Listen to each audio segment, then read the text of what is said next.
24واں سپارہ سورہ زمر کے بقیہ حصے سے شروع ہو رہا ہے، اور اس میں سب سے پہلے اللہ تعالیٰ کی ربوبیت کا اعلان ہے۔ آسمان اور زمین، ہر چیز کا خالق اور مالک صرف ایک اللہ ہی ہے،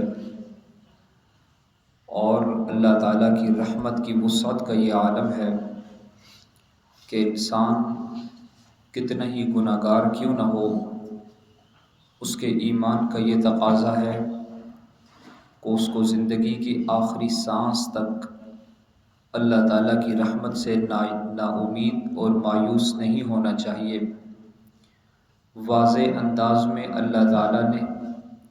رحمت عالم صلی اللہ تعالیٰ علیہ وسلم کی زبان نبوت سے یہ اعلان جاری فرمایا، میرے حبیب قل، آپ ان کو بتا دیجئے، یا عبادی الذین اسرفوا علی انفسہم، ان لوگوں کو میرا یہ اعلان سنا دیجئے جنہوں نے گناہ کر کے اپنی جانوں پر بڑا ظلم کر لیا ہے،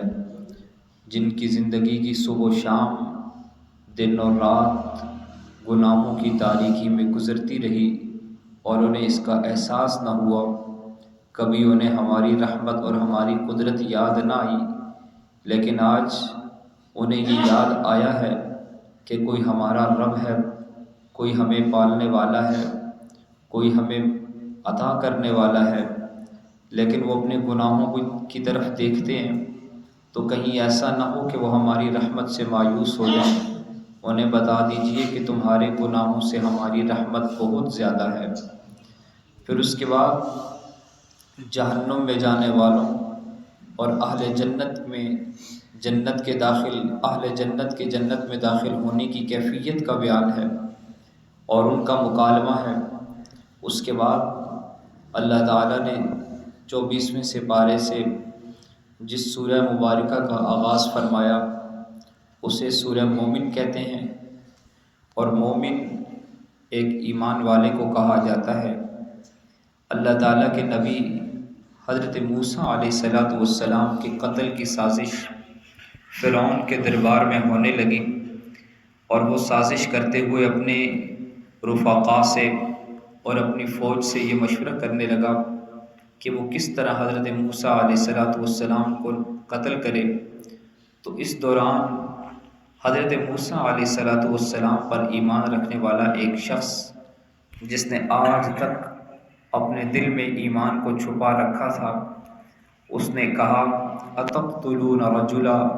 ان یقول ربی اللہ، فرعون کو بھرے دربار میں کہا کہ کیا تم ایک ایسے شخص کو قتل کرتے ہو صرف اس بات پر کہ وہ یہ کہتا ہے کہ اس کا رب اللہ ہے، وہ یہ کہتا ہے کہ میرا رب اللہ ہی ہے، مجھے پالنے والا اللہ ہی ہے، تو بس تم اس بنیاد پر اسے قتل کرنا چاہتے ہو؟ اگر تم اسے قتل کرو گے تو اس کا انجام بہت برا ہوگا۔ ایک نبی اس کے بارے میں سازش ہو رہی ہو اور اس نبی کی تائید میں کوئی شخص کھڑے ہو کر نبی کے دشمن سے یہ بات کہے، اللہ تعالیٰ کو نبی کی تائید کرنے والے شخص کا ایمان اتنا پسند آیا کہ اللہ تعالیٰ نے سب سے پہلے اس کے ایمان کی گواہی دی اور فرمایا کہ تقتلون وقال رجل مؤمن من آل فرعون، کہ اس شخص کے بارے میں اللہ تعالیٰ نے قرآن کی یہ آیات نازل کی اور پھر اس کے بعد پوری سورت نازل کر کے اس کا تذکرہ فرمایا، اور سورت کا نام بھی سورہ مومن رکھا، اور فرمایا کہ جو ہمارے کسی نبی کی تائید میں کھڑا ہو جائے، جیسے ہمارے نبی عظمتوں سے ہمکنار ہوتے ہیں، نبی کی تائید کرنے والوں کو بھی ہم یوں عظیم الشان بنا دیا کرتے ہیں۔ پھر اس کے بعد فرعون کی کم عقلی کو بیان فرمایا کہ فرعون کے غرور اور تکبر کا یہ عالم تھا کہ اس نے رب العالمین کو دیکھنے کی ناپاک جسارت کرتے ہوئے اپنے وزیر حامان کو ایک محل تعمیر کرنے کا حکم دیا اور کہا کہ میں اس محل کی بلندی پر کھڑے ہو کر ان کے رب سے ملوں گا، ان کے رب کو دیکھوں گا۔ اللہ تعالیٰ سے ان کی ذات سے اعراض کرنے والوں کی سزا کا بیان ہے، اور واضح انداز میں اللہ تعالیٰ نے یہ ارشاد فرمایا کہ ہم ان لوگوں سے بڑی محبت کرتے ہیں جو لوگ ہمیں پکارتے ہیں ہم سے مناجات کرتے ہیں، ہم سے دعائیں کرتے ہیں، ہم سے معافیاں مانگتے ہیں، لیکن ایک وہ طبقہ ہے جو ہم سے نہیں مانگتا۔ فرمایا کہ جو ہم سے نہیں مانگتا یہ تکبر کرنے والے لوگ ہیں، اور تکبر کرنے والوں کو ہم جہنم میں داخل کریں گے۔ اس کے بعد انسانیت کی تخلیق کا بیان کہ ایک وقت تھا انسان کبھی مٹی کی حالت میں تھا، پھر انسان نے قطرہ ناپاک کی صورت میں تھا، پھر ہم نے علقہ بنایا، پھر ہم نے بچہ بنایا، پھر انسان جوان ہوا، پھر بوڑھا ہوا، اور پھر اس کے بعد انسان دوبارہ مر گیا۔ انسان کی تخلیق کا یہ سرکل ہے جو روز اول سے چل رہا ہے۔ ساری انسانیت کو آخر ہمارے پاس لوٹ کر آنا ہے۔ اس کے بعد سورہ حامیم سجدہ 24ویں سپارے کی آخری صورت کہ جس کے آغاز میں اللہ تعالیٰ نے آسمان اور زمین کی تخلیق کو بیان فرمایا۔ اللہ تعالیٰ نے زمین اور زمین کے اندر کی ساری چیزوں کو 4 دن میں بنایا، آسمان کو 2 دن میں بنایا۔